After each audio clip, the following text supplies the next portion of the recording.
Hello दोस्तों, आप लोगों का बहुत बहुत स्वागत है। HPC प्रीवियस ईयर के क्वेश्चंस मैं मैकेनिकल इंजीनियरिंग के डिस्कस कर रहा हूं। तो क्वेश्चन नंबर 1 से शुरू करते हैं। अभी क्वेश्चन नंबर 1 में क्या पूछ रहा है आपसे, केल्विन प्लैंक स्टेटमेंट के बारे में पूछ रहा है। तो सेकंड लॉ ऑफ थर्मोडायनामिक्स का जो केल्विन प्लैंक स्टेटमेंट है वो डील्स करता है किसका, कन्वर्जन। तो सबसे पहले आपको मैं सेकंड लॉ ऑफ थर्मोडायनामिक्स का केल्विन प्लैंक स्टेटमेंट का साइकिल बना के दिखा देता हूँ कि ये किस साइकिल पर काम करता है। क्या होता है, हाई टेम्परेचर रिजर्वायर होता है एक, और ये एक हमारा हीट इंजन होता है। तो हाई टेम्परेचर रिजर्वायर से इंजन को हीट सप्लाई किया जाता है, तो ये कुछ वर्क प्रोड्यूस कर देता है और क्या करता है, कुछ हीट जो है रिजेक्ट कर देता है। QS हो गया, ये QR हो गया और ये वर्क हो गया। तो वर्क इज इक्वल टू क्या होता है, Q supplied, heat supplied minus heat rejected. तो यहाँ पे क्या हुआ, हमारा इनपुट क्या है, हीट, और आउटपुट क्या है, वर्क। तो हीट इंटू वर्क इसके कन्वर्जन पे काम करता है kelvin plank of statement. Question number 2 देख लेते हैं क्या कह रहा है। Maximum amount of carbon present in low carbon steel. तो स्टील एक होता है लो कार्बन स्टील, एक होता है मीडियम, एक होता है हाई कार्बन स्टील। 0.3% तक अगर कार्बन परसेंटेज है तो ये लो कार्बन स्टील में आता है। 0.3 से 0.8% कार्बन अगर है तो ये आता है मीडियम कार्बन स्टील, और 0.8 से ज़्यादा 1.2 तक जो होता है इसको हम क्या कहते हैं, हाई कार्बन स्टील। तो इसमें लो कार्बन स्टील का पूछ रहा है कितने, 0.3% तक, ठीक है। तो ऑप्शन 2 करेक्ट हो जाएगा। नेक्स्ट क्वेश्चन नंबर 3 देख लेते हैं क्या कह रहा है। The ratio of brake horse power to the indicated horse power of an IC engine is called. तो इफिशियंसी जो होता है ब्रेक पावर अपन इंडिकेटेड पावर का जो रेशियो होता है उसको हम क्या करते हैं, मैकेनिकल इफिशियंसी। ब्रेक पावर क्या होता है, ये जो हमें शाफ्ट पे प्रोड्यूस होता है, शाफ्ट पे मेन आउटपुट जो होता है वो उसको कहते हैं ब्रेक पावर। और पिस्टन पे जो पावर होता है उसको क्या कहते हैं, हम इंडिकेटेड पावर कहते हैं। तो ये क्या होता है, इन दोनों का रेशियो मैकेनिकल इफिशियंसी कहलाता है। नाउ क्वेश्चन नंबर 4 देख लेते हैं। An impulse turbine, impulse turbine का ये क्वेश्चन है क्या कर रहा है। An impulse turbine requires. तो इम्पल्स टर्बाइन क्या रिक्वायर होता है, इसमें हाई हेड होता है और स्मॉल क्वांटिटी ऑफ फ्लो होता है। इम्पल्स टर्बाइन का एग्जांपल है पेल्टन व्हील टर्बाइन जो होता है। पेल्टन व्हील टर्बाइन जो होता है वो होता है क्या, इम्पल्स टर्बाइन पे काम करता है। इसमें क्या होता है, एक डैम बना के जो है पानी को स्टोर किया जाता है, फिर यहाँ से पेन स्टॉक के थ्रू यहाँ ला के इसको नोजल के थ्रू जो है टर्बाइन में हम सप्लाई कर देते हैं, और ये टेंजेंशियली इस पर अप्लाई होता है। और यहाँ पे नोजल के थ्रू जो इसका हेड एनर्जी है इसको किस में, काइनेटिक एनर्जी में कन्वर्ट कर लेते हैं। तो इसका क्या करेक्ट ऑप्शन हो जाएगा, करेक्ट ऑप्शन हो जाएगा high head and small quantity of flow. Small quantity क्यों, क्योंकि नोजल के थ्रू फ्लो किया जा रहा है उसकी वेलोसिटी को बढ़ाने के लिए। नेक्स्ट क्वेश्चन नंबर 5 देख लेते हैं क्या। With A decrease in pressure,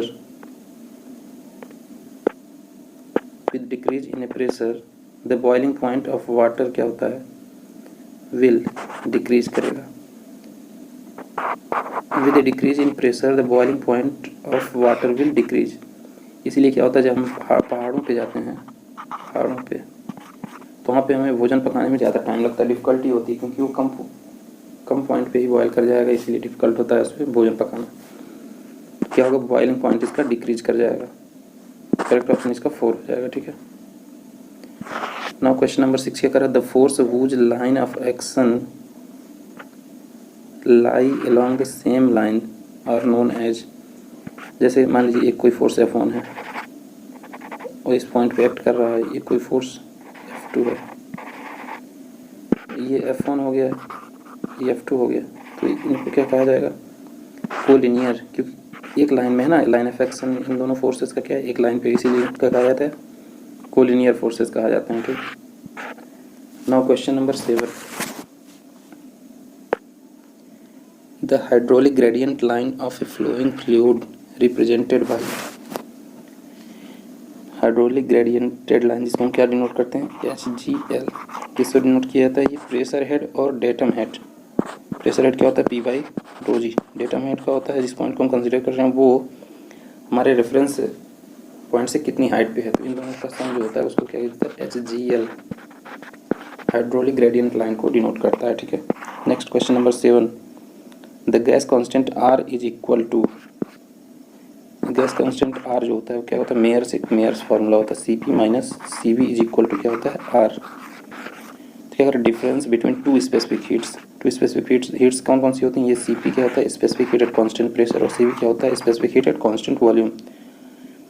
तो इन दोनों के डिफरेंस को क्या कहते हैं, आर गैस कांस्टेंट कहा जाता है, ठीक है। Now question number 9, consider the functional effect the isentropic fluid flow becomes. अगर हमें फ्रिक्शनल इफेक्ट को हम कंसीडर कर रहे हैं और आइसेंट्रिक फ्लूइड फ्लो है तो ये क्या हो जाएगा, इरिवर्सिबल एडियाबैटिक हो जाएगा, क्योंकि हमारा क्या होता है फ्रिक्शनल इफेक्ट्स क्या होगा, हीट लॉस होगा, और हीट लॉस अगर हो गया तो इरिवर्सिबल प्रोसेस हो जाएगा, ठीक है। करेक्ट ऑप्शन इसका क्या हो जाएगा 2। विच of the following is a component of the vapour compression refrigeration cycle. अब यहाँ पे वेपर कंप्रेशन रेफ्रिजरेशन साइकिल में आप लोगों को डिटेल में अच्छे से बना के बता देता हूँ। ये होता है TS डायग्राम, इस एक्सिस पे एब्सोल्यूट टेम्परेचर और इस एक्सिस पे क्या है एंट्रोपी को डिनोट करना है, ठीक है। तो इस तरीके से एक डोम शेप बनाया जाता है, इस तरीके से ये कांस्टेंट प्रेशर लाइन बनेगा, ये हमारा वेट रीजन है, ये सुपर हीटेड रीजन है और ये लिक्विड रीजन है, ठीक है। वेपर कंप्रेशन रेफ्रिजरेशन साइकिल, ये है हमारा एक्सपेंशन वाल्व, यहाँ पे होता है, यहाँ पे क्या होता है टर्बाइन ने यहाँ पे कंप्रेसर लगा देते हैं और यहाँ पे इवेपोरेटर, ये इवेपोरेटर है, ये कंप्रेसर है, ये हमारा कंडेंसर है और ये जो है एक्सपेंशन वाल्व है। तो इसमें क्या हो गया, टर्बाइन नहीं होता है, नोजल का उपयोग नहीं करते हैं, बॉयलर का भी ज़रूरत नहीं होता, इसमें एक्सपेंशन वाल्व होता है जहाँ पे कंडेंस्ड लिक्विड जो है एक्सपैंड होता है। तो करेक्ट ऑप्शन इसका क्या हो जाएगा expansion valve. Now question number 11, which of the following is an advantage of the liquid cooling system as compare to air cooling system for an IC engine. Liquid cooling system अगर हम use कर रहे हैं तो उसमें क्या होगा uniform cooling होगी, क्योंकि उसकी हीट कैपेसिटी लिक्विड की ज़्यादा होती है और एयर की हीट कैपेसिटी कम होती है। हीट कैपेसिटी क्या होता है, हीट को जो है एब्जॉर्ब करने की जो कैपेसिटी होती है उसको कहते हैं हीट कैपेसिटी। तो यूनिफॉर्म कूलिंग जो है सबसे बेहतरीन उसका प्रॉपर्टी एडवांटेज है। नाउ क्वेश्चन नंबर 12 क्या है, change in internal energy of a system is zero if is constant. तो क्या कांस्टेंट होगा, तो change in internal energy of the system zero हो जाएगा। तो वर्क तो कोई मतलब नहीं है, हमें पता है इंटरनल एनर्जी किस पे डिपेंड करता है, टेम्परेचर पे। du इज इक्वल टू क्या होता है mc/dt। तो अगर dt क्या है चेंज इन टेम्परेचर, अगर ये हमारा जीरो हो गया तो चेंज इन इंटरनल एनर्जी क्या हो जाएगा, जीरो हो जाएगा। तो इसका करेक्ट ऑप्शन क्या हो जाएगा, option B temperature. Change in temperature अगर जीरो है मतलब चेंज इन टेम्परेचर अगर dt is equal to zero, इसका मतलब क्या है टेम्परेचर कांस्टेंट है और टेम्परेचर कांस्टेंट है तो इसका क्या हो जाएगा इंटरनल एनर्जी जीरो हो जाएगा। तो करेक्ट ऑप्शन इसका क्या हो जाएगा बी। नाउ क्वेश्चन नंबर 13 क्या पूछ रहा है, 1.0 newton per metre square is equal to, सबसे पहले ये न्यूटन पर मीटर स्क्वायर जो है ये किसकी यूनिट है, ये है हमारी प्रेशर की यूनिट। तो बार भी प्रेशर की यूनिट है, मेगा पास्कल भी प्रेशर की यूनिट है, किलो पास्कल भी और ये पास्कल भी। तो क्या होता है 1 न्यूटन पर मीटर स्क्वायर बराबर क्या होता है 1 पास्कल। करेक्ट ऑप्शन इसका क्या हो जाएगा 4। नाउ क्वेश्चन नंबर 14 देख लेते हैं, a rotameter is use to measure. Rotameter का यूज हम क्या मेजर करने के लिए यूज करते हैं, तो फ्लो रेट, लिक्विड के फ्लो रेट को मेजर करने के लिए क्या यूज करते हैं, फ्लो रेट मतलब क्या, डिस्चार्ज को किसने मेजर किया जाता है, मीटर क्यूब पर मिनट या फिर मीटर क्यूब पर मिनट या फिर मीटर क्यूब पर सेकंड में इसको मेजर किया जाता है, किसको, डिस्चार्ज को, या फिर इसको कौन कहते हैं फ्लो। तो फ्लो रेट को कौन मेजर करता है, रोटामीटर मेजर करता है, ठीक है। नाउ क्वेश्चन नंबर 15, इन ए थ्रॉटलिंग प्रोसेस टेक्स कहाँ लेता है, वेपर कंप्रेशन रेफ्रिजरेशन साइकिल में, और उसमें क्या होता है हमारा enthalpy remains same.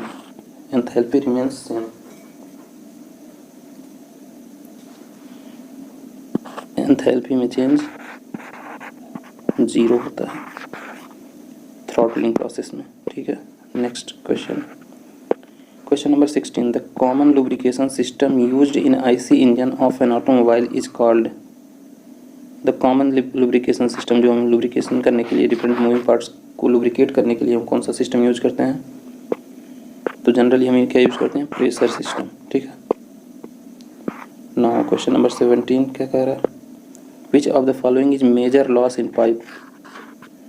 Major loss in pipe में क्या होता है, फ्रिक्शन लॉस।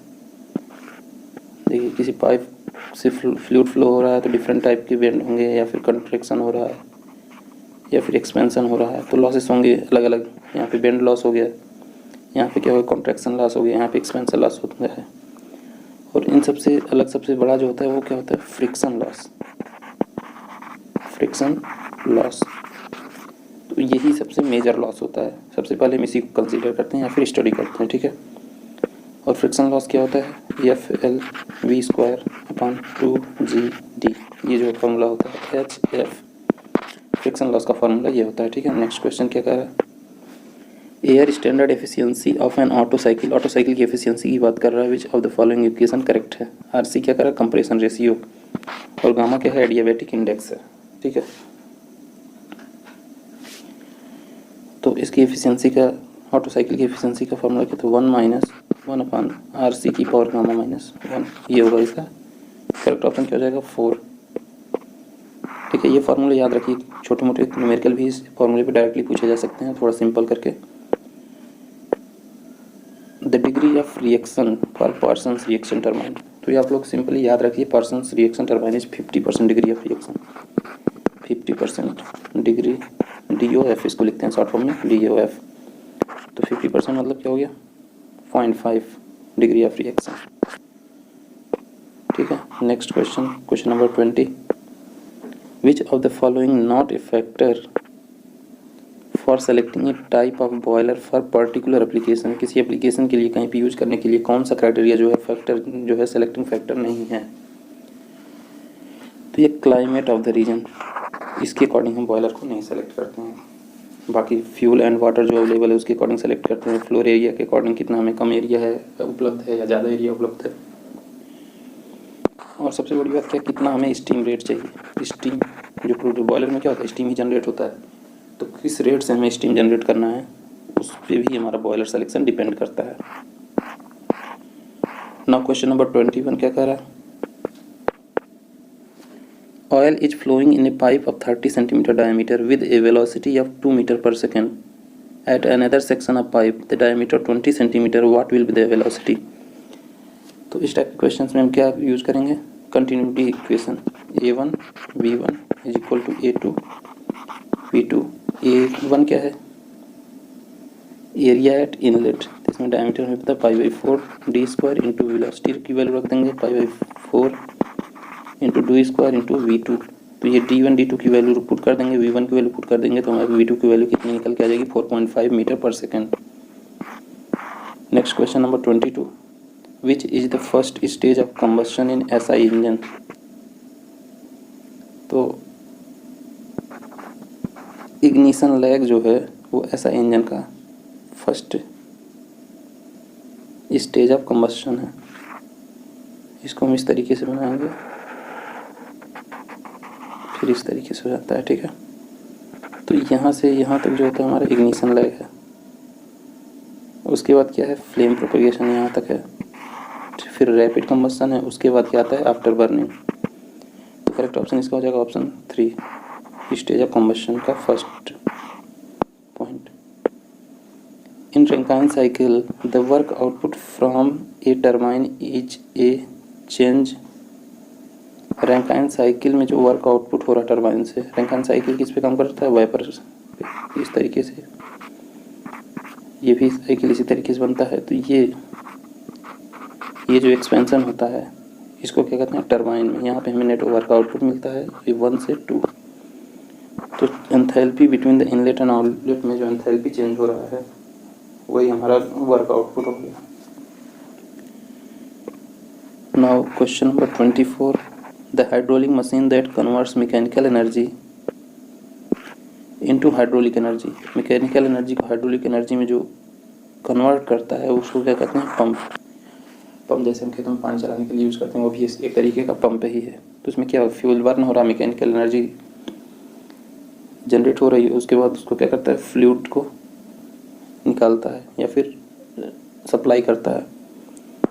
पंप क्या है, एक मैकेनिकल या हाइड्रोलिक मशीन है जो मैकेनिकल एनर्जी को हाइड्रोलिक एनर्जी में कन्वर्ट करता है, उसको क्या कहते हैं, पंप कहते हैं। Now question number 25, a closed vessel in which steam is produced from water bye combustion of fuel is called. किसकी बात करते हैं, क्लोज वेसल की। इसमें क्या सप्लाई किया जा रहा है, हीट सप्लाई किया जा रहा है, ठीक है। इसमें क्या फिल किया हुआ है, वाटर फिल किया हुआ है, तो इससे क्या बना रहा है, ये स्टीम बना रहा है। तो इस टाइप के क्लोज्ड वेसल को हम क्या कहते हैं, बॉयलर कहते हैं। बॉयलर कहते हैं। बॉयलर का उपयोग क्या करने के लिए किया जाता है, स्टीम जनरेशन के लिए किया जाता है। करेक्ट ऑप्शन इसका क्या हो जाएगा, ऑप्शन 3। तो इस वीडियो में 25 क्वेश्चन मैं आप लोगों से डिस्कस किया हूँ और 25 क्वेश्चन ही एक वीडियो में डिस्कस करूँगा, ताकि जिससे कि डिटेल में भी डिस्कशन हो पाए और वीडियो ज़्यादा लंबा भी ना हो। अगर आप लोगों से आप लोगों की कोई क्वेरी हो तो मेरे टेलीग्राम चैनल पे फॉलो कर सकते हैं या फिर कमेंट बॉक्स में कमेंट कर सकते हैं। आप सभी लोगों के लिए प्रॉब्लम को सॉल्व करने के लिए मैं यहाँ पे उपलब्ध हूँ। और अच्छे से तैयारी करिए, NHPC का एग्ज़ाम कभी भी डेट अनाउंस हो सकता है, ठीक है। तो इस वीडियो में इतना ही रखते हैं, नेक्स्ट वीडियो जल्दी ही अपलोड करूँगा। Thank you. हेलो दोस्तों, आप लोगों का बहुत बहुत स्वागत है मेरे यूट्यूब चैनल पे, जिसमें आप लोगों को NHPC की प्रीवियस ईयर क्वेश्चंस डिस्कस करा रहा हूँ, जो कि आने वाले एग्जाम्स के लिए बहुत इंपॉर्टेंट है, जो 2022 में NHPC का एग्ज़ाम होने वाला है। तो आप लोग वीडियो पूरा ध्यान से देखिएगा और जो भी आप लोगों को डाउट होगा वो कमेंट बॉक्स में ज़रूर कमेंट करें। और जिस टॉपिक पे भी आप लोग वीडियो बनवाना चाह रहे हैं उसका टॉपिक भी कमेंट में करें, आपको मैं वीडियो बना के दूँगा, ठीक है। तो अभी पिछले वीडियो मैंने आपसे क्वेश्चन नंबर 25 तक डिस्कस किया था, तो इस वीडियो में नेक्स्ट 25 क्वेश्चंस को भी डिस्कस करूँगा। तो शुरू करते हैं क्वेश्चन नंबर 26 से। Commercial ice plant work on. तो आपका कमर्शियल प्लांट जो होता है वो किस पे वर्क करता है, इसके बारे में पूछा गया आपसे। तो यह है vapour compression cycle. Vapour compression cycle पे जो काम करता है वो कमर्शियल आइस प्लांट, जो कि बर्फ़ बनता है जहाँ पे कमर्शियल बर्फ़ जहाँ पे बनाया जाता है, वहाँ पे वो किस साइकिल पे काम करता है, तो वेपर कंप्रेशन साइकिल पे काम करता है, ठीक है। नेक्स्ट क्वेश्चन नंबर 27 देख लेते हैं। विच of the following is the boiler accessory. इसमें से बॉयलर एसेसरीज कौन सा है, ये आपसे पूछा गया। तो दो चीज़ें होती हैं, एक बॉयलर की माउंटिंग होती है, दूसरी की होती है एसेसरीज होती हैं। एसेसरीज जो है उसके एफिशिएंसी बढ़ाने के काम आती है, और माउंटिंग क्या है, उसके सेफ वर्किंग में हेल्प करता है। तो इनमें जो ऑप्शन दिए गए हैं उनमें से एयर प्रीहीटर जो है ये एसेसरीज है, और एयर प्रीहीटर जो है वो एसेसरीज है, और steam stop valve, blow off cock और सेफ्टी वाल्व, ये तीन ऑप्शन जो हैं वो उसके सेफ ऑपरेशन में हेल्प करते हैं। तो ये क्या हो गया, हमारे माउंटिंग हो गया, और एसेसरीज क्या हो गया, एयर प्रीहीटर। तो करेक्ट ऑप्शन इसका 2 हो जाएगा। नेक्स्ट क्वेश्चन नंबर 28 देख लेते हैं। इसमें क्या करा, while transmitting power through the shaft. किसी शाफ्ट से हम जब पावर ट्रांसफर कर रहे होते हैं तो इसमें is used to hold and support the shaft. उस शाफ्ट को सपोर्ट करने के लिए या होल्ड करने के लिए हम क्या यूज़ करते हैं।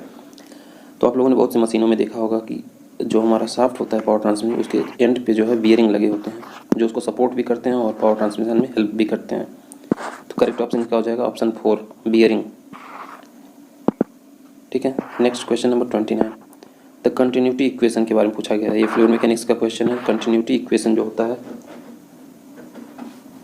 वो किस पे बेस्ड होता है। तो कंटिन्यूटी इक्वेशन का जो फॉर्मूला होता है रो ए वी, रो 1 A1 और V1 जो होता है is equal to row 2 A2 V2, और रो ए वी जो कुछ नहीं होता, ये होता है मास।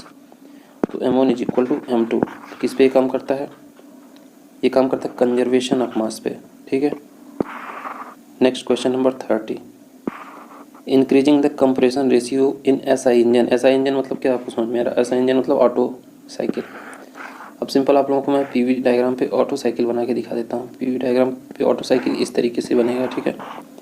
ये कौन होगा, रिवर्सिबल एडियाबैटिक कंप्रेशन होगा। यहाँ पे कांस्टेंट वॉल्यूम हीट एडिशन हो रहा है, और ये रिवर्सिबल एडियाबैटिक एक्सपेंशन हो रहा है। PV की power gamma is equal to constant, ये भी PV की power gamma is equal to constant है, ये भी इज इक्वल टू कांस्टेंट, फिर कांस्टेंट वॉल्यूम पे हीट रिजेक्शन होता है। तो ये ऑटो साइकिल का आइडियल डायग्राम हो गया, ठीक है।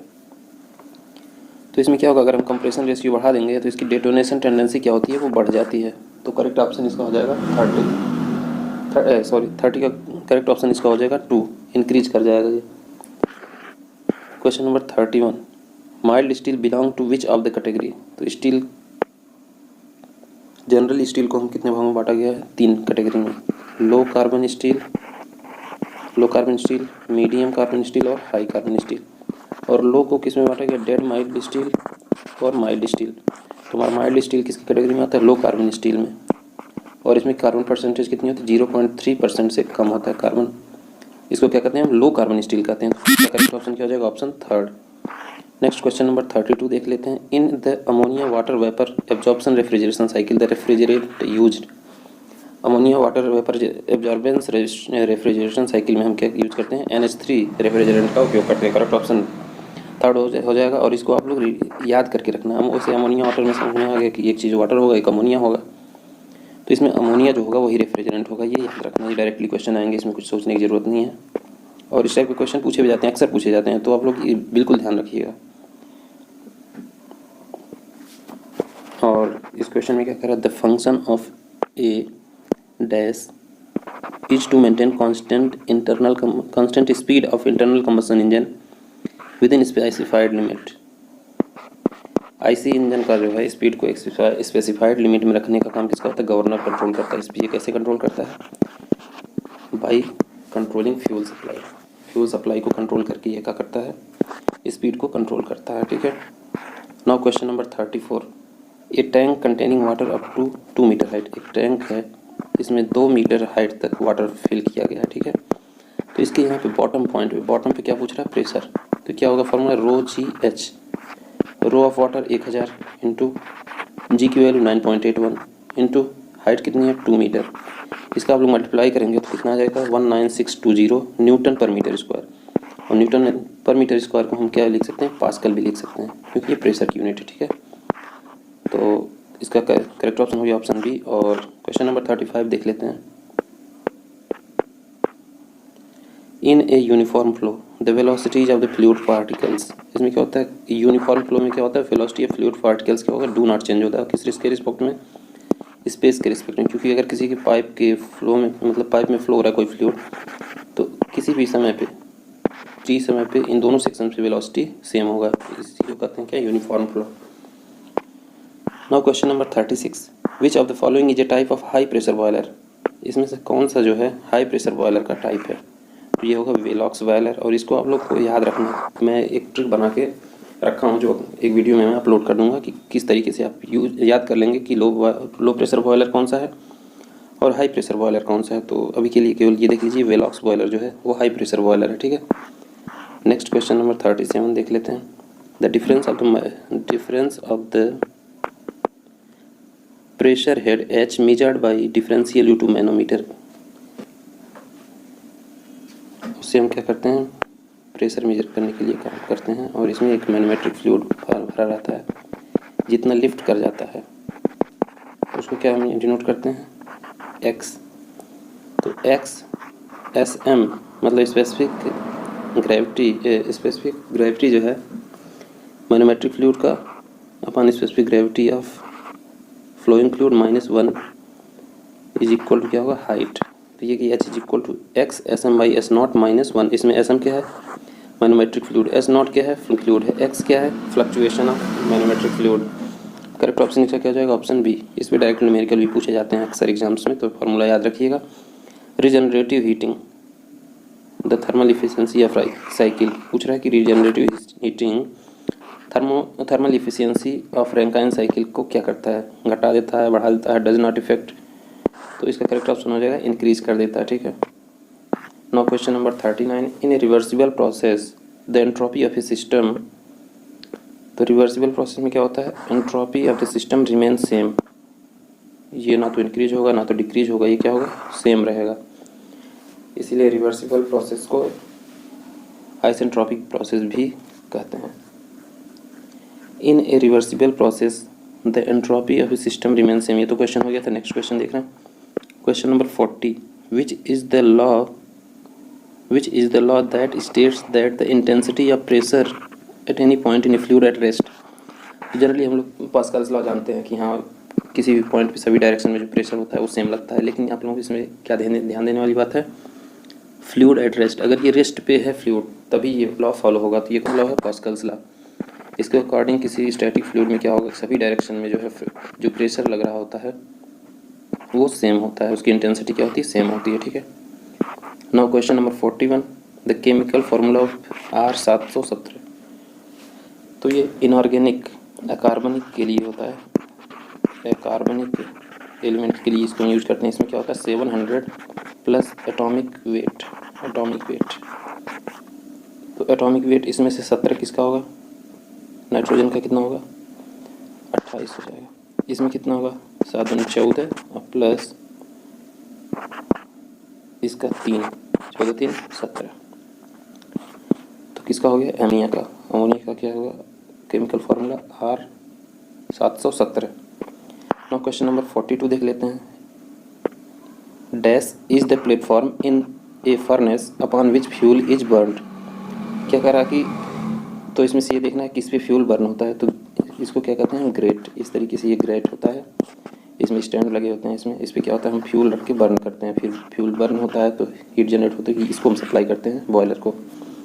तो इसको क्या कहते हैं ग्रेट, जिसमें फ्यूल को बर्न करते हैं या फिर कोल को बर्न करते हैं, तो उसको हम क्या कहते हैं great.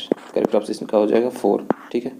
Next question number 43, which of the following is not A component, which of the following is not A component of A centrifugal pump. तो सेंट्रीफ्यूगल पंप में क्या होता है केसिंग होता है, फिर रोटेटिंग इम्पेलर भी होता है और गाइड वेन भी होता है जो कि फ्लूइड फ्लो को नियंत्रित करता है। ड्राफ्ट ट्यूब का उपयोग हम क्या कहते हैं सेंट्रीफ्यूगल पंप पे नहीं करते हैं, इसका यूज इसमें किया था रिएक्शन टरबाइन में, रिएक्शन टरबाइन। और ड्राफ्ट ट्यूब किस तरीके का होता है, इस तरीके इंक्रीजिंग डायमीटर का एक सेक्शन, इंक्रीजिंग डायमीटर का एक एलिमेंट होता है जिसको हम क्या कहते हैं ड्राफ्ट ट्यूब, ठीक है। नेक्स्ट क्वेश्चन नंबर 44 क्या करें, विच of the following type of impeller is use for centrifugal pump dealing with water containing slurry. तो स्लरी को जो वो करने के लिए, हैंडल करने के लिए किस टाइप का हम इम्पेलर यूज करेंगे, तो इसको यूज करेंगे ओपन इम्पेलर। स्लरी मतलब क्या होता है कीचड़, सॉलिड मटेरियल भी उसमें है, केवल लिक्विड नहीं है, तो इसमें तो किसका ओपन इम्पेलर का हम यूज करेंगे, ठीक है। Question number 45, in reciprocating air compressor the clearance ratio, reciprocating air compressor में क्या होता है क्लियरेंस रेशियो जो होता है वो clearance volume to the swept volume of the cylinder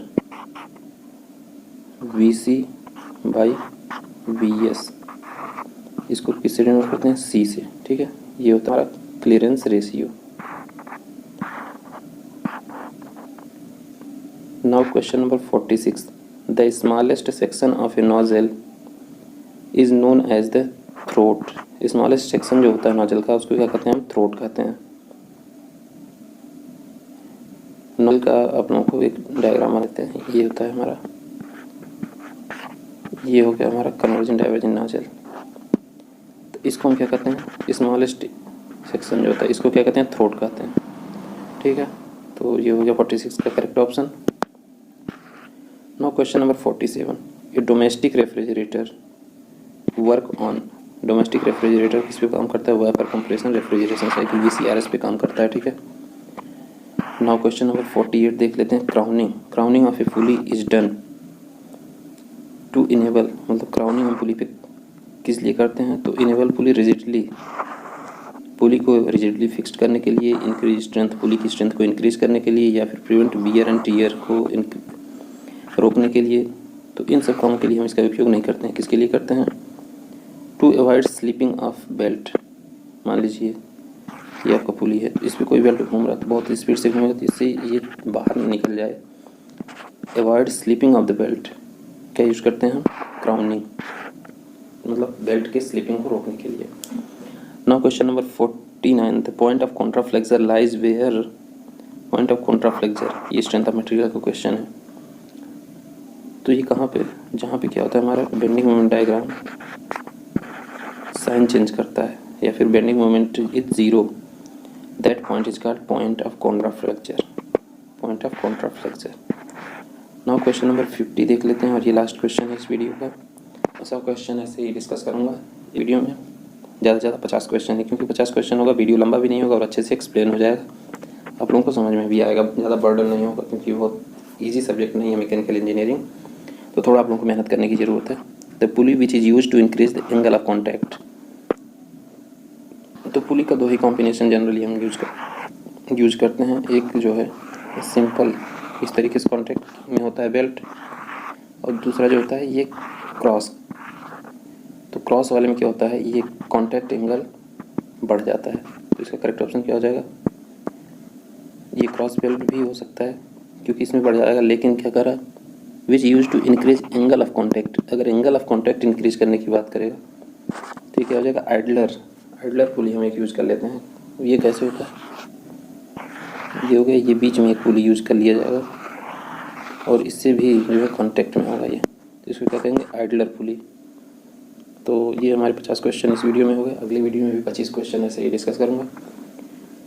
तो आप लोग वीडियो बहुत ध्यान से देखिएगा और ज़्यादा से ज़्यादा लोगों के पास शेयर भी करिएगा ताकि आपके फ्रेंड्स को भी इसका प्रॉफिट मिल सके, क्योंकि NHPC के प्रीवियस ईयर क्वेश्चंस कहीं आप लोगों को उपलब्ध नहीं होंगे।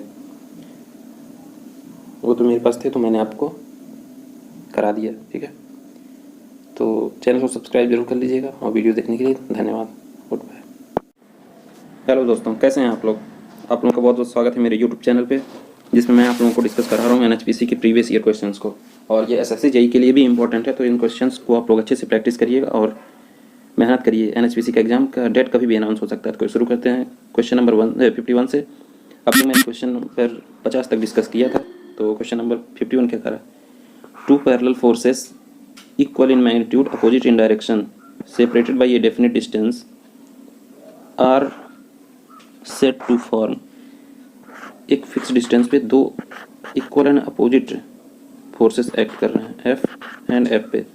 तो ये सिस्टम क्या फॉर्म कर रहा है, एक कपल फॉर्म कर रहा है। तो करेक्ट ऑप्शन इसका क्या हो जाएगा, बी। और इसकी यूनिट क्या होगी, यूनिट होगी न्यूटन मीटर, क्योंकि न्यूटन फोर्स की यूनिट F और मल्टीप्लाई बाय क्या है, डिस्टेंस की यूनिट मीटर, F इंटू ए क्या हो जाएगा, न्यूटन मीटर। करेक्ट ऑप्शन इसका बी हो जाएगा, ठीक है।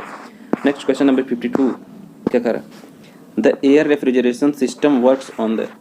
एयर रेफ्रिजरेशन सिस्टम हमारा जो है वो किस पे काम करता है, तो ये बेल कॉलमैन साइकिल पे काम करता है। और इसको हम और किस नाम से जानते हैं, रिवर्स ब्रेटन साइकिल के नाम से भी इसको हम जानते हैं। तो करेक्ट ऑप्शन इसका क्या हो जाएगा, 1। नाउ क्वेश्चन नंबर 53 देख लेते हैं, the weight density of a fluid to the weight density of the standard fluid is called. जो रेशियो होता है, मान लीजिए रो जी किसका, किसी भी फ्लूइड का, ठीक है, और रो जी स्टैंडर्ड फ्लूइड का, इन दोनों को रेशियो हम क्या कहते हैं, इसको क्या कहते हैं, स्पेसिफिक ग्रेविटी। तो करेक्ट ऑप्शन इसका हो जाएगा बी। और जनरली स्पेसिफिक ग्रेविटी को हम और कैसे डिनोट करते हैं, rho of fluid divide by rho of standard fluid, क्योंकि हमें पता है जी कांस्टेंट ही है तो कट जाएगा। तो करेक्ट ऑप्शन इसका बी हो जाएगा, इसको हम क्या कहते हैं, स्पेसिफिक ग्रेविटी कहते हैं। Now question number 54, laminar flow is also called. Laminar flow को और किस नाम से हम जानते हैं, तो इसको हम जानते हैं स्ट्रीम लाइन फ्लो के नाम से जानते हैं, ठीक है। और स्ट्रीम लाइन फ्लो क्लासिफिकेशन किसके बेस पे किया गया है, ये किया गया है रेनॉल्ड्स नंबर के बेस पे किया गया। अगर 2000 से कम है रेनॉल्ड्स नंबर तो इसको क्या कहेंगे, हम लैमिनार फ्लो कहेंगे। और 2000 और 4000 के बीच में है तो इसको क्या कहेंगे, हम ट्रांजिएंट फ्लो कहेंगे। और रेनॉल्ड्स नंबर जो है 4000 से ज़्यादा हो गया तो इसको हम क्या कहेंगे, टर्बुलेंट फ्लो कहेंगे। तो ये भी आप लोग ध्यान रखिए कि ये भी पूछा जाएगा कि रेनॉल्ड्स नंबर कितना होना चाहिए लैमिनार फ्लो के लिए, ट्रांजिएंट फ्लो के लिए और टर्बुलेंट फ्लो के लिए, ठीक है। तो क्वेश्चन नंबर 55 देख लेते हैं, the force on fluid elements are caused by agencies such as gravity और मैग्नेटिक फील्ड। तो किसी फ्लूइड एलिमेंट में जो है मैग्नेटिक फील्ड या फिर ग्रेविटी के कारण जो फोर्स एक्ट कर रहे होते हैं उनको हम क्या कहते हैं, तो उनको हम क्या कहते हैं, बॉडी फोर्सेस कहते हैं। करेक्ट ऑप्शन इसका हो जाएगा डी। नाउ क्वेश्चन नंबर 56 क्या कर रहा है, the overall efficiency of hydraulic turbine. The overall efficiency of hydraulic turbine is the ratio of. ये किसका रेशियो है, तो ये रेशियो होता है, सबसे पहले एफिशिएंसी क्या होता है हमारा, efficiency is equal to output upon क्या होता है, इनपुट। अब हाइड्रोलिक टरबाइन का हमारा आउटपुट क्या है, हाइड्रोलिक टरबाइन का आउटपुट क्या है हमारा, शाफ्ट पावर या फिर मैकेनिकल पावर। और इनपुट क्या हम दे रहे हैं उसको, वाटर पावर, वाटर सप्लाई कर रहे होते हैं क्योंकि हाइड्रोलिक टरबाइन है। हाइड्रोलिक टरबाइन का काम ही क्या होता है कि वाटर पावर को किसमें, मैकेनिकल एनर्जी में कन्वर्ट कर देता है। तो ये किसका रेशियो हो गया, shaft power to the water power. इन दोनों का जो रेशियो होता है उसको हम क्या कहते हैं, overall efficiency of hydraulic turbine कहते हैं, ठीक है। Now question number 57, the property of a material to break suddenly with little और नो डिफॉर्मेशन। तो यहाँ पे आपके ये चारों मैकेनिकल प्रॉपर्टीज़ हैं जो है किसी मटेरियल के मैकेनिकल प्रॉपर्टीज़ हैं चारों चारों। तो इसमें किसी में पूछा गया कि सडनली ब्रेक कर जाए बिना डिफॉर्मेशन के या फिर बहुत थोड़ा डिफॉर्मेशन के। तो इस प्रॉपर्टीज़ को हम प्रॉपर्टी को क्या कहते हैं, ब्रिटलनेस कहते हैं। अब एग्जांपल के तौर पे देख लीजिए, जो चार्ज से लिखा जाता है उसको अगर हम फोर्स लगा के तोड़ते हैं तो बहुत मतलब कोई उसमें डिफॉर्मेशन ही नहीं होता, डायरेक्टली वो ब्रेक कर जाता है। तो इस टाइप के मटेरियल को हम क्या कहते हैं, ब्रिटल मटेरियल कहते हैं। और अब मेलेबिलिटी की बात आ गई तो ये भी मैं आप लोगों को बता देता हूँ। आप लोगों ने बहुत सारे थिन शीट्स देखे होंगे जिनसे ड्रम वगैरह बनते हैं। तो किसी भी मटेरियल की वह प्रॉपर्टी जिससे हम इसको थिन शीट में कन्वर्ट कर लें वो कहलाती है मेलेबिलिटी, ठीक है।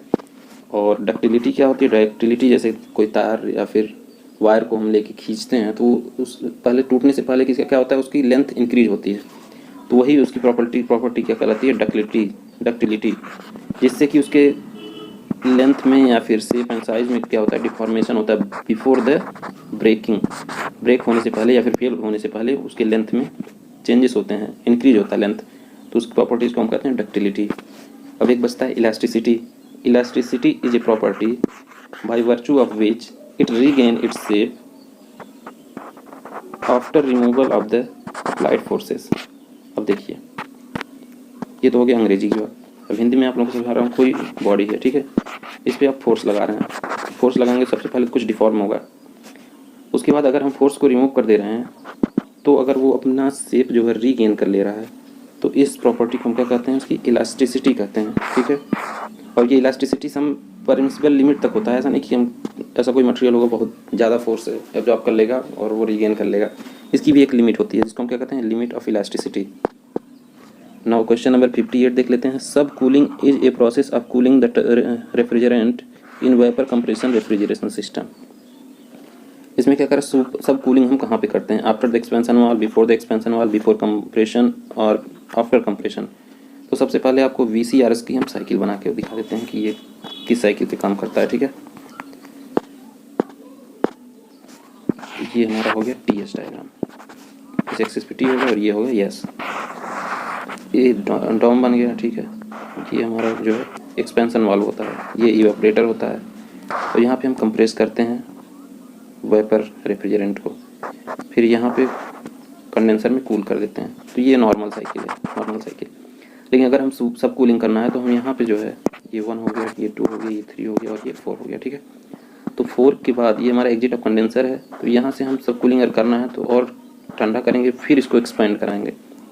तो ये हमारा एक्सपेंशन वाल्व से जाने से पहले ही सब कूलिंग कर रहे होते हैं। तो क्या होगा, बिफोर द एक्सपेंशन वाल्व, ठीक है। नाउ क्वेश्चन नंबर 59 न्यूमेरिकल आपसे पूछा गया है। ये boiler produces 1600 kg per hour. ये 1600 kg पर आवर क्या प्रोड्यूस कर रहा है, steam. With rise in enthalpy of steam इतना, इसमें एंथैल्पी का इंक्रीज कितना हो रहा है, 2500 किलो जूल पर kg, ठीक है। अब the calorific value of coal used, जो कोयला हम यूज़ कर रहे हैं वो कितना हीट प्रोड्यूस करता है, 1 kg कोयला 30,000 किलो जूल हीट प्रोड्यूस करता है। और कितना कंज्यूम कर रहे हैं, कंजम्पशन कितना, 100 kg पर आवर। ये इसको अगर आप सॉल्व कर लेंगे कैलकुलेटर से, मान लीजिए आप लोग कर देंगे, तो ये आपकी वैल्यू आ जाएगी 83.33%। और यही होती है इसकी boiler efficiency, output upon input. Output क्या हो गया, 1600 kg per hour steam generate कर रहा है और कितना 2500 जो है उसकी एंथैल्पी है। और जो बर्न करने कोयला उसकी कैलोरीफिक वैल्यू 30,000 है और 100 kg पर आवर हम कोयला यूज कर रहे हैं। तो ये हमारी एफिशिएंसी निकल के आ जाती है। Now question number 60, the compression ratio of an IC engine is defined as. Compression ratio सबसे पहले मैं आप लोगों को बता रहा हूँ कंप्रेशन रेशियो क्या होता है। कंप्रेशन रेशियो होता है volume of piston before compression upon volume of piston after compression. तो आफ्टर कंप्रेशन क्या होता है, क्लियरेंस वॉल्यूम बचता है। बिफोर कंप्रेशन क्या होता है, stroke volume plus clearance volume, stroke volume plus clearance volume होता है। तो VC plus VS divide by VC। इसको जब हम सॉल्व करेंगे तो 1 प्लस क्या आ जाएगा, 1 प्लस VS बाई VC। तो VS बाई VC, VS यहाँ पे स्ट्रोक वॉल्यूम है और VC क्या है, क्लियरेंस वॉल्यूम है। तो करेक्ट ऑप्शन इसका हो जाएगा D, 1 plus swept volume upon clearance volume, swept volume को ही स्ट्रोक वॉल्यूम को ही स्वेप्ट वॉल्यूम भी कहते हैं, ठीक है। Now question number 61, which of the following is not a type of boiler mounting. आप लोगों से पहले भी मैं डिस्कस कर चुका हूँ। एक होता है बॉयलर में दो चीज़ें होती हैं, एक होता है हमारा माउंटिंग, बॉयलर में एक होता है माउंटिंग, दूसरी क्या होती है एसेसरीज, ठीक है। माउंटिंग का क्या काम होता है, सेफ ऑपरेशन ऑफ बॉयलर, और एसेसरीज का क्या होता है, एफिशिएंसी बढ़ाने का काम होता है। तो इसमें क्या कुछ not a type of boiler mounting, इसमें से कौन सा माउंटिंग नहीं है, तो माउंटिंग इसमें से सुपर हीटर माउंटिंग नहीं है, ये एक एसेसरीज है और ये एफिशिएंसी बढ़ाता है, और बाकी सब जो है इसमें वो माउंटिंग है जो सेफ ऑपरेशन में हेल्प करते हैं। Now question number 62, the commonly used refrigerant in domestic refrigerator. तो डोमेस्टिक रेफ्रिजरेटर में सबसे ज़्यादा हम जो यूज़ करते हैं वो R134A। अब ये डोमेस्टिक रेफ्रिजरेटर क्या होता है, जो हम फ्रिज घर पे यूज़ कर रहे होते हैं उसमें R134A यूज होता है, सबसे ज़्यादा यही यूज होता है। और CFC तो बैन हो गया है, क्लोरोफ्लोरोकार्बन, क्योंकि ये ओजोन लेयर को नुकसान पहुँचाता है, CFC को बैन कर दिया गया है। Now question number 63, which of the following is an imaginary fluid. तो आइडियल फ्लूइड जो होता है वो एक इमेजिनरी फ्लूइड होता है, क्योंकि इसकी जो प्रॉपर्टीज़ होती हैं वो एक्चुअली अवेलेबल ही नहीं होती हैं। तो आइडियल फ्लूइड की क्या क्या प्रॉपर्टीज़ होती हैं, विस्कोसिटी इसका 0 होता है, मतलब ये नॉन विस्कस होना चाहिए। दूसरा क्या होता है, इनकम्प्रेसिबल होना चाहिए। और तीसरी प्रॉपर्टीज़ क्या होती है, सरफेस टेंशन जो है इसका 0 होना चाहिए। ये तीनों प्रॉपर्टीज़ जो है रियल फ्लूइड में कभी भी नहीं उपलब्ध होंगी। तो ये एक आइडियल फ्लूइड जो होता है इमेजिनरी फ्लूइड होता है, जिस पे हम सारे कैलकुलेशन अपना फ्लूइड मैकेनिक्स में करते हैं, ठीक है। Now question number 64, which of the following is a part of Pelton wheel turbine. इसमें पेल्टन व्हील टरबाइन का कौन सा पार्ट है, तो नोजल है। और पेल्टन व्हील टरबाइन क्या है, high head and low discharge, और ये लो डिस्चार्ज किसके थ्रू होता है, नोजल के थ्रू होता है, ठीक है। तो करेक्ट ऑप्शन क्या हो जाएगा 3। नाउ क्वेश्चन नंबर 65, ए नोच is a device used for measuring. ये नोच जो होता है एक डिवाइस है जो कि क्या मेजर करने के लिए काम में आता है, तो ये मेजर करता है rate of flow through a small channel. कोई स्मॉल चैनल होता है, स्मॉल चैनल हो रहा हो तो उस पर ऐसा हम नोच बना देते हैं, उसके बाद जो फ्लो हो रहा होता है उसका रेट ऑफ फ्लो इसमें मेजर किया जाता है मीटर क्यूब पर मिनट या फिर मीटर क्यूब पर सेकेंड में। इसको मेजर करता है, कौन मेजर करता है, नोच मेजर करता है।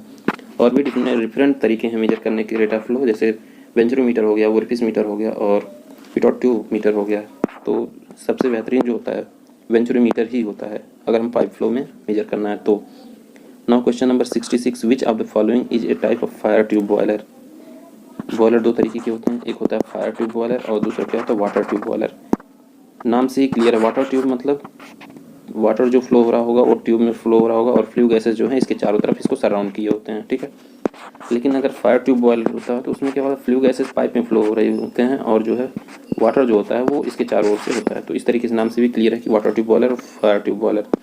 तो इसको आप लोगों को याद करके रखना है कि कौन सा वाटर ट्यूब बॉयलर है और कौन सा फायर ट्यूब बॉयलर है। इसमें से कोकरन जो है ये एक फायर ट्यूब बॉयलर है, कोकरन जो है एक फायर ट्यूब बॉयलर, बाकी स्टर्लिंग, यारो एंड बैबकॉक और विलकॉक्स जो है वो फायर ट्यूब बॉयलर है, ठीक है। तो आप लोग याद रखिएगा, कोई भी इसमें से पूछा जा सकता है आपके एग्जाम्स में। Now question number 67, in CI engine the ignition delay period is counted from the start of injection to.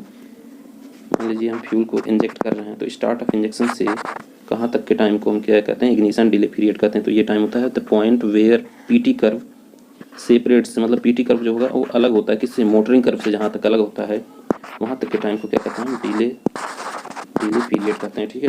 तो करेक्ट इसका हो गया क्वेश्चन नंबर 67 का करेक्ट ऑप्शन हो गया 3।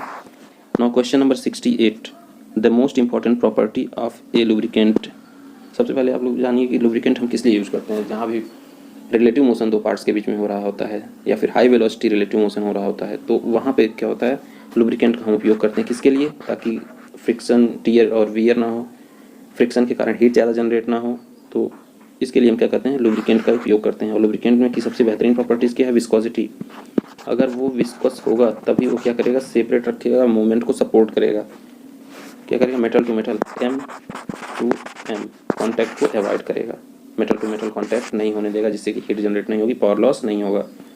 तो करेक्ट ऑप्शन इसका 4 हो जाएगा, ठीक है। Now question number 69, which of the following device used for measurement of flow rate through a circular pipe, देखिए यहाँ पे circular pipe the loss least loss, जिससे सबसे कम लॉस होगा। तो यहाँ पे मैं आप लोगों को 3 टाइप के जो है फ्लो मेजरिंग डिवाइसेस के बारे में डिस्कस कर रहा हूँ। पहला पिटॉट ट्यूब आप लोगों को बता देता हूँ, ये भी सर्कुलर पाइप में ही मेजर करने के काम में आता है। ये क्या होता है, राइट एंगल पे बेंड एक पाइप होता है जिसको हम फ्लोइंग फ्लूइड में इंसर्ट कर देते हैं, और ये क्या पॉइंट होता है, स्टेगनेशन पॉइंट, वहाँ की वेलोसिटी वो मेजर कर लेता है, जिससे हम क्या करते हैं, डिस्चार्ज मेजर कर लेते हैं। ठीक है।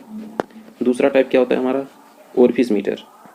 ये मान लीजिए फ्लोइंग फ्लूइड हो गया हमारा, एक ही डिवाइस होता है, ये इस टाइप का होता है, सर्कुलर यहाँ पे बना देता हूँ। ये इसमें बहुत स्मॉल ओपनिंग होती है, ये इसकी ओपनिंग है, तो इसके थ्रू जो है फ्लूइड फ्लो हो रहा होता है, तो इससे हम रेट ऑफ फ्लो मेजर करते हैं। ठीक है। इसमें लॉसेस ज़्यादा होते हैं क्योंकि शार्प कॉन्ट्रैक्शन होता है। उसके बाद जो यूज़ करते हैं हम, क्या यूज़ करते हैं, वेंचुरी मीटर। ये सबसे बेहतरीन है वेंचुरी मीटर, और इसमें क्या होता है, लॉसेस बहुत कम होते हैं। ठीक है। इसमें एक मान लीजिए पाइप में फ्लो रहा है, एक कन्वर्जिंग पोर्शन ये हो गया, फिर ये थ्रोट हो गया, और फिर ये जो है डाइवर्जिंग पोर्शन हमारा हो गया पाइप फ्लो का। ये जो है कन्वर्जिंग पोर्शन है, ये इसको थ्रोट कहते हैं, और ये जो है डाइवर्जिंग पोर्शन हो गया। ठीक है। तो ये पूरा सेटअप जो है हमारा वेंचुरी मीटर है, और इससे जो है मेजर हम करते हैं जब रेट ऑफ फ्लो, तो सबसे कम लॉस होता है। ठीक है। नाउ क्वेश्चन नंबर 17 देख लेते हैं। 70 में क्या पूछ रहा है, स्पेसिफिक स्पीड ऑफ टरबाइन। तो सबसे पहले 2 स्पेसिफिक स्पीड होता है, एक स्पेसिफिक स्पीड ऑफ टरबाइन और एक होता है specific speed of pump. Pump क्या होता है, पंप जो है जिससे हम यूज़ करते हैं, ये घर पे मोटर यूज़ करते हैं, वो भी एक तरीके का पंप ही है। ठीक है। तो स्पेसिफिक स्पीड ऑफ टरबाइन क्या होता है, ये इसका फॉर्मूला होता है n√p डिवाइड बाई h की पावर 5/4। अब यहीं पे आपको n स्पेसिफिक स्पीड जो होता है हमारा पंप का, उसको भी बता देते हैं। तो ये होता है n जो है आरपीएम में होगा, √q, q क्या है, डिस्चार्ज है, मीटर क्यूब पर मिनट में होगा। ठीक है। फिर हेड को मेजर करेंगे हम मीटर में, और इसके पावर क्या होगा, 3/4 यहाँ पे हो जाएगा। यहाँ पे क्या है, ये 5/4 है, और यहाँ पे 3/4 हो गया। यहाँ पे क्या है, √p है, और यहाँ पे क्या हो गया, √q हो गया। ठीक है। ये दोनों फॉर्मूले याद रखिए, क्योंकि किसी एग्जाम में ये पूछ लेता है n√p h की पावर 5/4, मतलब स्पेसिफिक स्पीड ऑफ टरबाइन कहीं पे पूछ लेता है, और कहीं पे स्पेसिफिक स्पीड ऑफ पंप पूछ लेता है। ठीक है। आपको याद रखिएगा। Now question number 71। Usually boiler rating is defined in terms of, boiler rating को हम किस टर्म पे डिफाइन करते हैं, तो इसको हम डिफाइन करते हैं स्टीम आउटपुट इन kg per hour. kg per hour मतलब कि 1 घंटे में कितना kg स्टीम वो जनरेट कर रहा है, kg per hour steam rate. तो करेक्ट ऑप्शन इसका क्या हो जाएगा, 4। Now question number 72। Centrifugal pumps, in centrifugal pump cavitation is reduced by. तो यहाँ पे सबसे ज़रूरी बात क्या हो जाता है हमारा, कि मैं आप लोगों को ये बताऊँ कैविटेशन क्या होता है। तो कैविटेशन एक फेनोमेना है जो फ्लोइंग फ्लूइड में अगर होता है। मान लीजिए कहीं फ्लोइंग फ्लूइड फ्लो हो रहा है, और वहाँ पे प्रेशर जो फ्लोइंग फ्लूइड का है वो less than PV, vapour pressure से कम हो जाता है, तो वहाँ पे क्या होगा, स्मॉल बबल फॉर्म हो जाएगा। ठीक है। अब हर जगह तो स्मॉल प्रेशर होगा नहीं कि वो बबल फॉर्म कंटिन्यूसली फ्लो होता रहेगा। फिर ऐसा कोई रीजन आता है जहाँ पे हाई प्रेशर होता है, तो हाई प्रेशर रीजन में जब एंटर करता है तो ये क्या होता है, बबल जो है कोलैप्स कर जाता है। जब कोलैप्स होता है तो बहुत ज़्यादा नॉइज उत्पन्न होता है और टर्बुलेंस क्रिएट कर देता है, और इसी नॉइज और टर्बुलेंस को हम क्या कहते हैं, कैविटेशन कहते हैं। तो इस टर्बुलेंस से क्या होता है, हमारा मटेरियल फेल कर जाएगा, इरोजन हो जाएगा, टीयर एंड वियर हो जाएगा उस मटेरियल का, या फिर उस सिस्टम का जहाँ पे फ्लूइड फ्लो हो रहा है। तो इसको रिड्यूस करना बहुत ज़रूरी होता है। तो इसको रिड्यूस करने के लिए हम क्या करते हैं कि जो सक्शन प्रेशर है, सक्शन प्रेशर से ही तो लो प्रेशर क्रिएट होता है। मान लीजिए किसी प्लेस से हम यहाँ पे सक्शन कर रहे हैं, तो यहाँ पे सक्शन होने के लिए प्रेशर जो है एटमॉस्फेरिक प्रेशर से कम होगा, और वहीं पे चांसेस होते हैं क्या, प्रेशर वेपर प्रेशर से भी कम हो जाए। तो जब हम सक्शन प्रेशर कम कर देंगे या फिर सक्शन हेड कम कर देंगे, तो प्रेशर वेपर प्रेशर से कम नहीं हो पाएगा। तो ये एक बहुत बेहतरीन तरीका है to avoid cavitation, reduce the suction head. Now question number 73 देख लेते हैं क्या है। ये Rankine cycle consist of, Rankine cycle में क्या होता है, तो ये 4 प्रोसेसेस से मिलके बना होता है। 1 से 2 जो होता है बॉयलर होता है, ठीक है। 2 से 3 टरबाइन हो गया, 3 से 4 कंडेंसर हो गया, और 4 से 1 जो हो गया वो पंप हो गया। तो जो टरबाइन में एक्सपेंशन हो रहा है वो आइसेंट्रोपिक एक्सपेंशन हो रहा है, और 4 से 1 जो कंप्रेशन हो रहा है पंप में, जो पंप कर रहा है वो भी आइसेंट्रोपिक प्रोसेस है। तो 2 आइसेंट्रोपिक प्रोसेस हो गया, और ये जो हॉरिजॉन्टल लाइन है ये कांस्टेंट प्रेशर प्रोसेस है, तो बॉयलर में भी कांस्टेंट प्रेशर पे हीट एडिशन होता है और कंडेंसर पे कांस्टेंट प्रेशर पे हीट रिजेक्शन होता है। तो करेक्ट ऑप्शन इसका क्या हो जाएगा? ए, 2 isentropic processes and 2 constant pressure processes. ठीक है, क्वेश्चन नंबर 73 का ए ऑप्शन करेक्ट हो गया। Now question number 74, mathematically strain is defined as the deformation per unit. Strain क्या होता है? Deformation per unit length, delta L by L. Delta L किस में होगा? मीटर में होगा। एल भी किस में होगा? मीटर में होगा। तो ये मीटर मीटर कैंसिल आउट हो जाएगा। तो स्ट्रेन जो होता है हमारा वो यूनिट लेस क्वांटिटी होती है, और ये होता है deformation per unit length. Correct option इसका 4 हो जाएगा। ठीक है, now question number 75, the main constituent of ferrous metal. जो फेरस मेटल होता है उसका मेन कंस्टिट्यूएंट क्या होता है? वो उसका आयरन होता है। कोई भी फेरस मेटल अगर उससे है तो उसमें क्या होगा? आयरन जरूर होगा। तो करेक्ट ऑप्शन इसका ए हो जाएगा। ठीक है, तो ये 25 क्वेश्चन मैंने आप लोगों से इस वीडियो में डिस्कस किया है, और नेक्स्ट 25 क्वेश्चन जो हैं उसको अगले वीडियो में डिस्कस करूँगा। वीडियो को ज़्यादा से ज़्यादा लोगों को शेयर करिए और लाइक करना ना भूलें, चैनल को सब्सक्राइब कर लीजिए। Thank you, goodbye, take care. Hello दोस्तों, कैसे हैं आप लोग? आप लोगों का बहुत बहुत स्वागत है मेरे यूट्यूब चैनल पे। अपने पिछले वीडियो में मैंने क्वेश्चन नंबर 75 तक डिस्कस किया था। अभी क्वेश्चन नंबर 75 के बाद 76 से 100 तक का क्वेश्चन डिस्कस करने वाला हूँ, जो कि एसपीसी और एसएससी जेई के लिए बहुत इंपॉर्टेंट क्वेश्चंस हैं। ये क्वेश्चन सेम टू सेम आ सकते हैं आपके एग्जाम में। ठीक है, तो क्वेश्चन नंबर 76 क्या कर, what will be the specific enthalpy of steam at pressure 2 megapascal and dryness fraction कितना दे रखा है? 0.9। एक्स इज इक्वल कितना? 0.9। Where properties of steam at 2 megapascal are specific enthalpy और सैचुरेटेड लिक्विड इज 900 किलोजूल पर KG and specific enthalpy कितना है? 2800। तो enthalpy is equal to कितना होता है? H F plus X H F G. ये क्या है? Specific enthalpy of saturated liquid. H F G क्या है? Enthalpy of vaporisation. और एक्स क्या है? हमारा ड्राइनेस फ्रैक्शन है। तो इसको जब सॉल्व करेंगे तो कितना आ जाएगा? 2610। करेक्ट ऑप्शन ये हो जाएगा। नाउ क्वेश्चन नंबर 77 देख लेते हैं। इसमें क्या करा? विच of the following is a single tube boiler. Single tube boiler, तो इसका करेक्ट ऑप्शन क्या हो जाएगा? Cornish boiler. कॉर्निश बॉयलर क्या होता है? एक सिंगल ट्यूब बॉयलर होता है। बाकी कोकरन बॉयलर, बैबकॉक, विलकॉक्स और लोकोमोटिव बॉयलर इसमें मल्टी ट्यूब होते हैं। कॉर्निश बॉयलर में केवल एक ही ट्यूब होता है। ठीक है, now question number 78, dash is defined as the amount of dry saturated steam generated from feed water at 100 degree Celsius at normal atmospheric temperature. तो इसको क्या कहा जाता है? इक्विवेलेंट इवेपोरेशन कहा जाता है। डायरेक्टली आप लोग याद कर लीजिए, और ये डायरेक्टली पूछा भी जाएगा कि dry saturated steam generated from feed water at 100 degree Celsius at normal atmospheric pressure को क्या कहते हैं? तो इक्विवेलेंट इवेपोरेशन कहते हैं। ठीक है, ऑप्शन बी करेक्ट हो गया। नाउ क्वेश्चन नंबर 79 क्या करा? विच of the following is a non positive displacement type compressor. मतलब जिसमें नॉन पॉजिटिव डिस्प्लेसमेंट टाइप, तो इसमें क्या होता है? Axial flow compressor.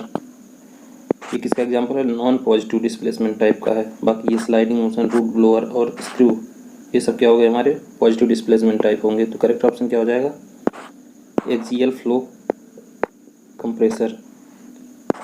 Correct option हो जाएगा एक्सियल फ्लो कंप्रेसर। ठीक है, next question number 80, addition of sulphur to stainless steel increases which of the following. Sulphur को अगर हम स्टेनलेस स्टील में ऐड कर देते हैं तो उसकी मशीनेबिलिटी बढ़ जाती है। एक होता है सल्फर, एक होता है फास्फोरस। इन दोनों को किसी मटेरियल में हम ऐड करते हैं तो उसकी क्या कराता है? मशीनेबिलिटी बढ़ा देता है। ठीक है, मशीनेबिलिटी बढ़ने का मतलब क्या होगा? कि उससे मशीन करना आसान हो जाएगा, काटना, छांटना, तोड़ना, ये सब आसान हो जाता है। ठीक है, नाउ क्वेश्चन नंबर 81 क्या करो? विच of the following is not A component of centrifugal compressor. Centrifugal compressor का कौन सा पार्ट नहीं होता है? तो सेंट्रीफ्यूगल क्या कंप्रेसर होता है? इसमें एक सॉफ्ट के अकॉर्डिंग, एक सॉफ्ट के अबाउट जो है कुछ ब्लेड्स लगे रहते हैं जो रोटेट करके अपना काम करते हैं। तो ये रोटेटरी टाइप होता है, इसमें पिस्टन नहीं होता है। करेक्ट ऑप्शन इसका क्या हो जाएगा? A. Now question number 82, which of the following is not a type of water cooled condenser related to refrigeration plant. तो ये क्या होगा? Natural convection. रेफ्रिजरेशन प्लांट में क्या नेचुरल कन्वेक्शन नहीं होता है। करेक्ट ऑप्शन इसका फर्स्ट हो जाएगा। ठीक है, Now question number 83. The force exerted by a jet of water on a stationary vertical plate in the direction of the jet is क्या कहलाएगा, rho A V square M dot V. M dot कितना हो गया, रो A we हो गया into V, तो rho A V square, where V क्या है, मीटर पर सेकंड में वेलोसिटी है. करेक्ट ऑप्शन इसका 3 हो जाएगा. ठीक है.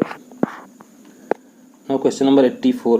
Volumetric efficiency of A reciprocating compressor is not dependent on which of the following factors. Volumetric efficiency किस पे डिपेंड नहीं करता है, तो ये एयर रिसीवर पे नहीं डिपेंड करता है.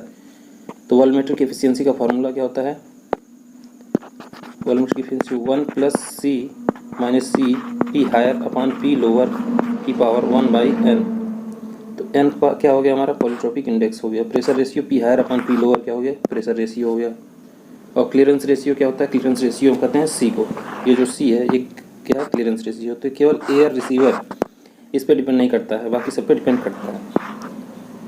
Now question number 85. The critical pressure ratio of convergent nozzle is defined as the ratio of outlet pressure to the inlet pressure of the nozzle. Only one mass flow rate per unit area is maximum. Critical pressure ratio किसको कहते हैं, जब mass flow rate maximum होगा उस time पे जो outer pressure और inner pressure का रेशियो होता है उसको हम कहते हैं critical pressure ratio. Now question number 86. Triple point of water. Triple point of water क्या होता है, at this temperature all the 3 phases को exist in equilibrium. Correct option इसका बी हो जाएगा. ये होता है 0.01 डिग्री सेल्सियस. ये होता है ट्रिपल पॉइंट ऑफ वाटर. ठीक है. इस पॉइंट पे all the 3 phases solid liquid gas can coexist. ठीक है. Now question number 87. At sea level the value of atmospheric pressure is close to. ये कितना होता है, 10.33 metres of water column. Correct option इसका डी हो जाएगा. क्या, 10.33 मीटर्स ऑफ वाटर कॉलम. ठीक है. 87. Now question number 88. If the temperature of hot reservoir is increased, then the efficiency of Carnot engine is also increase हो जाएगा. Carnot engine क्या होता है, एक होता है T हायर, एक होता है T लोअर. ठीक है. यहाँ से वर्क प्रोड्यूस होता है. अगर हम T हायर की टेम्परेचर को क्या करा, TH को बढ़ा देते हैं तो इसकी एफिशिएंसी क्या हो जाएगी, इंक्रीज हो जाएगी. ठीक है. Now question number 89. The basic form of Bernoulli's equation does not coexist. The basic form of Bernoulli equation does not consist of which of the following head. तो बर्नौली थ्योरम में कौन सा हेड नहीं होता है, इसमें क्या होता है, एक होता है पोटेंशियल हेड जिसको जेड से डिनोट करते हैं, एक प्रेशर हेड होता है जिसको पी बाई रोजी कहते हैं, और एक होता है काइनेटिक हेड जिसको कहते हैं वी स्क्वायर बाई 2g. तो प्रेशर हेड हो गया, वेलोसिटी हेड हो गया, पोटेंशियल हेड हो गया, ये तीनों हेड होते हैं. केवल इसमें कौन सा नहीं होता, मैनोमेट्रिक हेड नहीं होता. करेक्ट ऑप्शन इसका क्या हो जाएगा, ए. Now question number 90. इसमें क्या करें, dash is not a property of the system. तो हमें पता है हीट जो है कौन सा फंक्शन है, ये पाथ फंक्शन. और पाथ फंक्शन क्या होता है, एक ये प्रॉपर्टी नहीं होता है. पाथ फंक्शन जो भी है प्रॉपर्टी नहीं होगा. प्रॉपर्टी ऑलवेज क्या होगा, पॉइंट फंक्शन होगा. पॉइंट फंक्शन जो कि केवल इनिशियल एंड फाइनल पॉइंट पे डिपेंड करेगा. तो करेक्ट ऑप्शन इसका क्या हो जाएगा, option 3. Now question number 91. Piezometers are use to measure. Piezometers क्या मेजर करने के लिए यूज किया जाता है, तो ये यूज किया जाता है गेज प्रेशर मेजर करने के लिए. Now question number 92.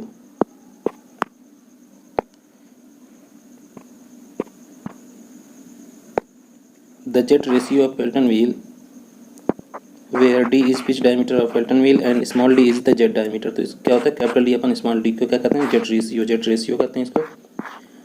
Now question number 93.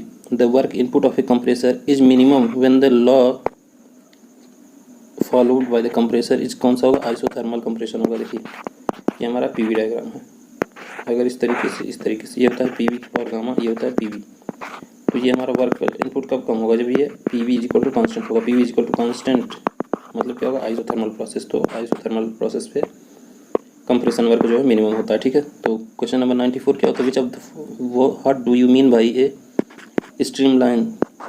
तो a tangent drawn at any point that gives the direction of velocity vector at that point, उसको कहा जाता है स्ट्रीमलाइन. ठीक है. Now question number 95. For the same compression ratio the thermal efficiency of Otto cycle is always क्या होगा, greater than that of diesel cycle.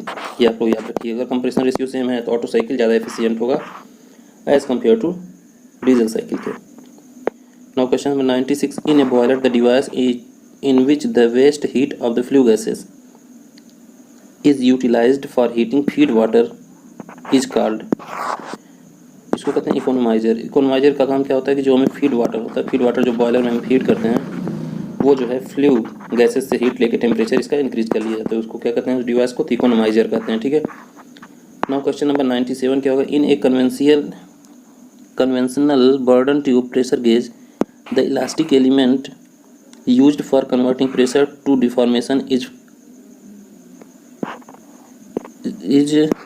Dash cross section. किस cross section का होता है, तो ये होता है इलेक्ट्रिकल क्रॉस सेक्शन का। इस टाइप का ये इलेक्ट्रिकल क्रॉस सेक्शन का होता है। ठीक है। Now question number 98, dash is not a property of the fluid. इसमें कौन सा प्रॉपर्टी ऑफ फ्लूइड नहीं है, तो specific volume property of fluid है, मास डेंसिटी है, स्पेसिफिक वेट भी है, एरिया जो है ये फ्लूइड की प्रॉपर्टी नहीं है। तो करेक्ट ऑप्शन इसका क्या हो जाएगा, option D. Now question 99, the principal alloying element of stainless steel. Stainless steel का प्रिंसिपल जो है अलॉइंग एलिमेंट क्या होता है, क्रोमियम होता है। और क्रोमियम की प्रॉपर्टी क्या होती है, क्रोमियम क्या होता है कि ये कोरोजन रेजिस्टेंस प्रॉपर्टी बढ़ा देता है। ठीक है। स्टेनलेस स्टील का क्या होगा, क्रोमियम क्या करता है कि कोरोजन रेजिस्टेंस बढ़ा देता है, इस पर जंग नहीं लगने देता। ठीक है। तो करेक्ट ऑप्शन इसका क्या हो जाएगा, D. Now question number 100, in CI engine the combustion is, CI engine में कंबशन क्या होता है, हेट्रोजीनियस। हेट्रोजीनियस क्या होता है, क्योंकि सबसे पहले हम क्या करते हैं, पिस्टन में एयर को कंप्रेस करते हैं, फिर हम क्या करते हैं, फ्यूल को इसमें इंजेक्ट करते हैं, और फ्यूल को इंजेक्ट करते हैं तो इसका क्या होता है, होमोजीनियस मिक्सर नहीं हो पाता है, तो इसको क्या कहते हैं, हेट्रोजीनियस कहते हैं। ठीक है। तो ये आप लोगों का 100 क्वेश्चन कंप्लीट हो गया 4 वीडियो में। इसको मैं कंबाइन करके भी एक वीडियो डाल दूंगा, जिससे कि आप लोगों को रिवीजन करने में आसानी होगी। ठीक है। तो ज़्यादा से ज़्यादा इस वीडियो को शेयर करिए, आप लोग यूट्यूब चैनल को सब्सक्राइब कर लीजिए। Thank you.